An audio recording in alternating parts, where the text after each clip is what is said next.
আসসালামু আলাইকুম ভাই ও বন্ধু, আত্মীয় স্বজন, পাড়াপড়শি সকলেইকে আমি দুইটা কথা বলবো। আমি সরকারের কাছে আবেদন করি, এই যে হাসপাতালগুলা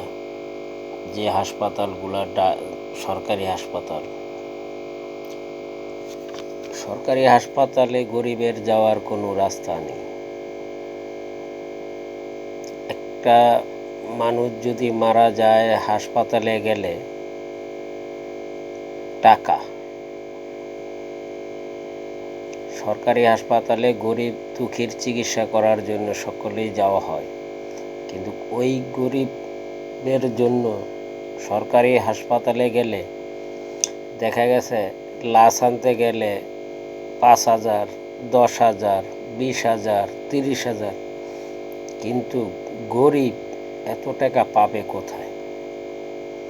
সরকার জানি এদিকে দেখে।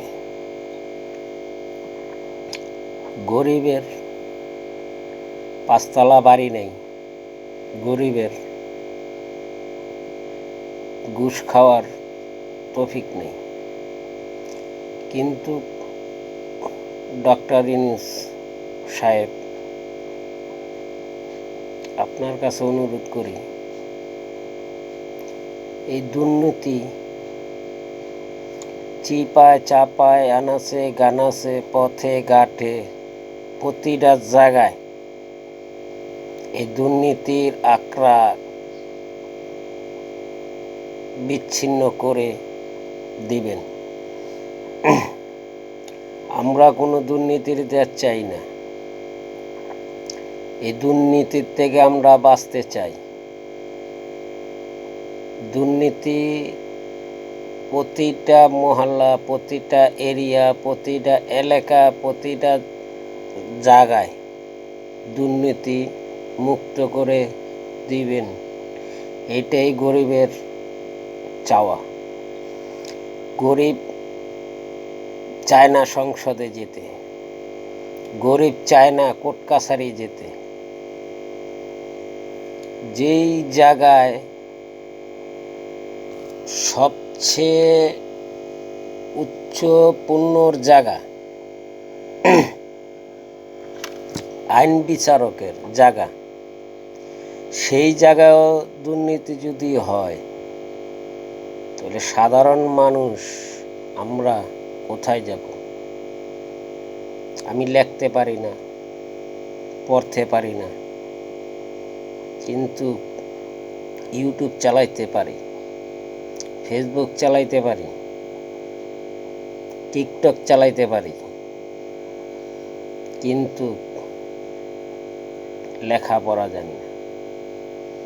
আজকে যদি লেখাপড়া আমি জানতাম, তাহলে আমি একটা ভালো চাকরি বাকরি করতে পারতাম,